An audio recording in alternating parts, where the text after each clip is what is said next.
নমস্কার বন্ধুরা, আমি শর্মিলা। আমার নতুন একটা ভিডিও তোমাদের সকলকে স্বাগত।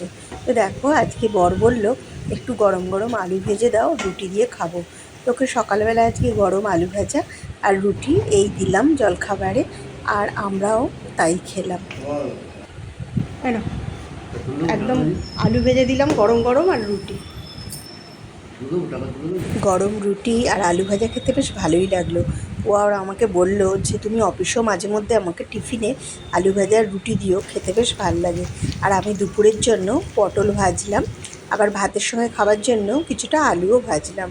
আর তারপর দেখো, আমার মাতাজি মানে গুরু মায়ের পুজোও হয়নি, তারপর আমি পুজোটাও করে নিলাম, করে তারপর জলখাবারটা খাবো। তো বাড়ির সবার মোটামুটি খাওয়া হয়ে গেছে। আর দেখো, মাকেও আমি দেখিয়ে দিলাম মায়ের পুজো করা হয়ে গেছে। আর তারপর আবার দুপুরে রান্নাও বাকি আছে। ছুটির দিন রান্নার তো একটু ঝামেলা থাকবেই। আর এদিকে দেখো, আলু ভাজা পটল ভাজাটা আমার হয়ে গেছে, আর আমি এখানে কুমড়োটা ভাজতে দিয়ে দিয়েছি।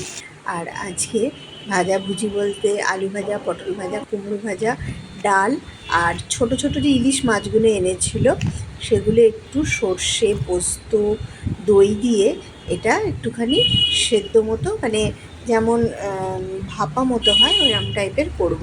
তো দেখো, আমি মিক্সিতে ভালো করে সর্ষে পোস্ত ভালো করে পেস্ট করে নিলাম, আর কয়েকটা কাঁচা লঙ্কা দিয়ে দিয়েছিলাম, আর দিয়েছিলাম দই। এই গ্রেভিটার মধ্যে একটু দই দিলেও খুব ভালো লাগে। তবে ইলিশ মাছগুলো খুবই ছোট ছিল, তো যাই হোক তাও একটু ভালো করে করারই চেষ্টা করলাম। তো দেখো, ইলিশ মাছগুলো নরম হয়ে গেছে। এবার আমি এর মধ্যে একটু কাঁচা সর্ষের তেল দিয়ে ইলিশ মাছগুলো নামিয়ে নিলাম। ইলিশ মাছটা ছোট হলেও কিন্তু মানে মোটামুটি গন্ধটা খারাপ ছিল না।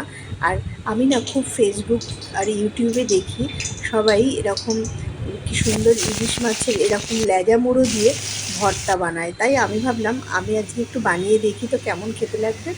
তো দেখো, দুটো ইলিশ মাছের লেজা আমি ভেজে নিলাম, আর একটা শুকনো লঙ্কা ভেজেছিলাম, আর পেঁয়াজটাকেও ভালো করে ভেজে নিতে হবে। দেখো, এদিকে ইলিশ মাছের ভাপাটা আমার হয়ে গেছে, আর এদিকে ভর্তাটা করলে তাহলে মোটামুটি দুপুরের রান্না আমার হয়ে গেল। আর কিছু রান্না সেরকম করবো না।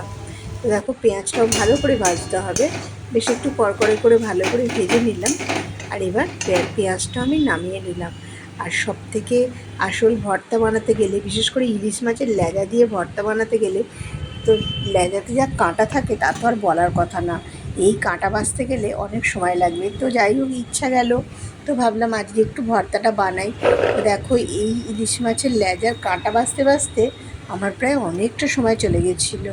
দেখো, একটু একটু করে, আর অজস্র কাঁটা এর মধ্যে। তো যাই হোক, কাঁটাগুলো সব বাছলাম, একটু হয়তো ছিল ওর মধ্যে, কিন্তু খেতে গিয়ে কোনো অসুবিধা হয়নি।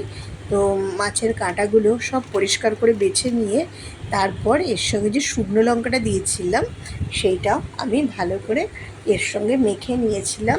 আর যে পেঁয়াজটা ভেজেছিলাম সেটাও এর সাথে মেখে নেব।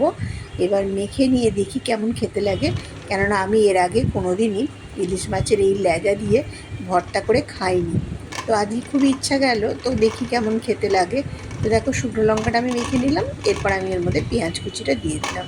তো খেয়ে দেখেছিলাম, খুব একটা খারাপ লাগেনি, তবে পেঁয়াজটা দেবার জন্য ইলিশ মাছের যে গন্ধটা সেটা কিন্তু চলে গেছিলো।